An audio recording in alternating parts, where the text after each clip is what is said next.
অনেকে একটি প্রশ্ন করছেন যে ২০২৫ সালের ইতালির ভিসার আবেদনের পর কি ইতালির ভিসার আবেদন বন্ধ হয়ে যাবে?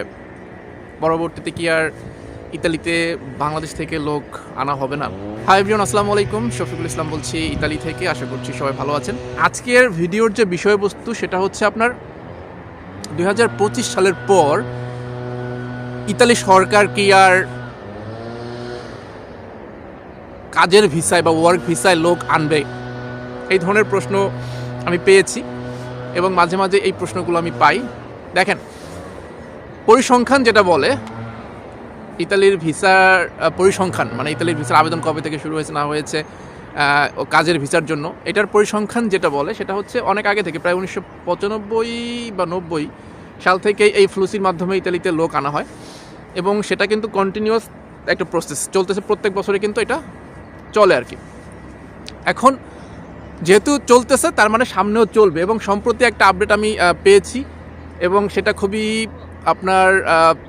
খুবই অথেন্টিক একটা ওয়েবসাইট থেকে আমি পেয়েছি, ইতালির একটি সরকারি ওয়েবসাইট। সেখান থেকে হচ্ছে একটা আপডেট আমি পেয়েছি, সেটা হচ্ছে 2025 সালের পর 2026, 27, 28 এই যে 3 সাল, এই 3 সালের জন্য আবারও নতুন করে হচ্ছে আপনার এই কার্যক্রম, এই ফ্লুসির কার্যক্রম শুরু হবে এবং সেটা শুরু হবে বলতে আমি একবারে অ্যাসিওর করতেছি না যে শুরু হবেই, বাট এরকম একটা প্ল্যান কিন্তু ইতালি সরকার করতেছে এবং সেটার আমি একটা স্ক্রিনশট দিয়ে দেবো যে আমি কোথায় এই আপডেটটা পেয়েছি। কারণ অনেকেই কিন্তু এই বিষয়ে জানতে চান যে আপনি যে নিউজগুলো পাচ্ছেন এটা কোথা থেকে পাচ্ছেন, এটা কিন্তু অনেকে আমাকে প্রশ্ন করেন। সো আমি একটা স্ক্রিনশট, এই নিউজের স্ক্রিনশট কিন্তু আমি এই ভিডিওর স্ক্রিনে দিয়ে দেবো আর কি, আপনারা দেখে নেবেন।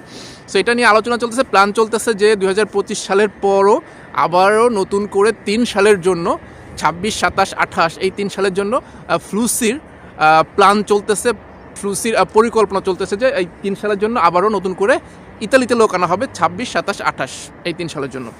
এটা কিন্তু প্ল্যান চলতেছে, এখনও কিন্তু এটার ঠিক হয় না, এখনও কিন্তু ডিসাইডেড হয় নাই, এখনও কিন্তু ডিসিশনটা ফাইনাল হয় নাই, অ্যাপ্রুভড হয় নাই।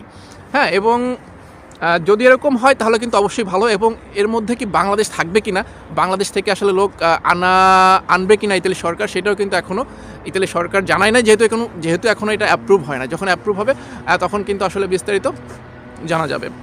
সো অনেকেই যেহেতু প্রশ্নটা করেছিলেন, তাই ভাবলাম যে এই প্রশ্নের উত্তরটা আমি অনেক খোঁজাখুঁজি করেছি, রিসার্চ করেছি।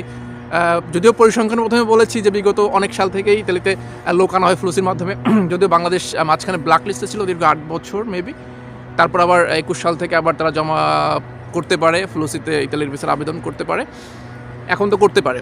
যদিও এখন বাংলাদেশের অবস্থা খুব একটা ভালো না, নড়বড়ে অবস্থা। অ্যান্ড ফাইনালি ফিউচারে কী হবে, 26, 25 আবেদন করতে পারবে এটা কনফার্ম, 26, 27, 28 কি করতে পারবে কিনা সেটা এখন এক্স্যাক্টলি কিছুই বলা যাচ্ছে না।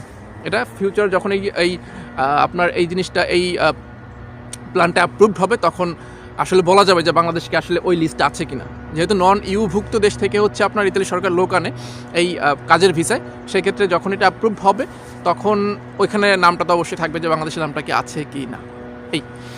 সো আজকের ভিডিও এই পর্যন্তই, যেটা বলতে চেয়েছিলাম বলে ফেলেছি। আর যদি আপনাদের কোনো প্রশ্ন থাকে ইতালি বিষয়ে, আপনারা প্রশ্ন করতে পারেন, কমেন্ট করতে পারেন। আর ভিডিও ইদানিং কম করা হচ্ছে, সব কিছু মিলিয়ে সময়টা খুব একটা ভালো যাচ্ছে না, সেই জন্যই ভিডিও কম করা হচ্ছে। আমার সাইকেলটা কি আছে কিনা আছে। সো আশা করি আমি চেষ্টা করব আপডেট, যদি কোনো নতুন আপডেট পাই সেগুলো নিয়ে ভিডিও করার। আর যদি আপনাদের কোনো প্রশ্ন থাকে ইতালি বিষয়ে, যদি কোনো প্রশ্ন থাকে, এমনি আদার্স যদি কোনো বিষয়ে জানতে চান, ইতালির আদার্স বিষয়েও আপনারা প্রশ্ন করতে পারেন, কমেন্ট করতে পারেন। ঠিক আছে, সো আজকের ভিডিও এই পর্যন্তই। যদি ভালো লাগে ভিডিওটি লাইক করতে পারেন, কমেন্ট করে আপনার মূল্যবান মতামত জানাতে পারেন, আর অবশ্যই ভিডিওটি বেশি বেশি শেয়ার করতে পারেন।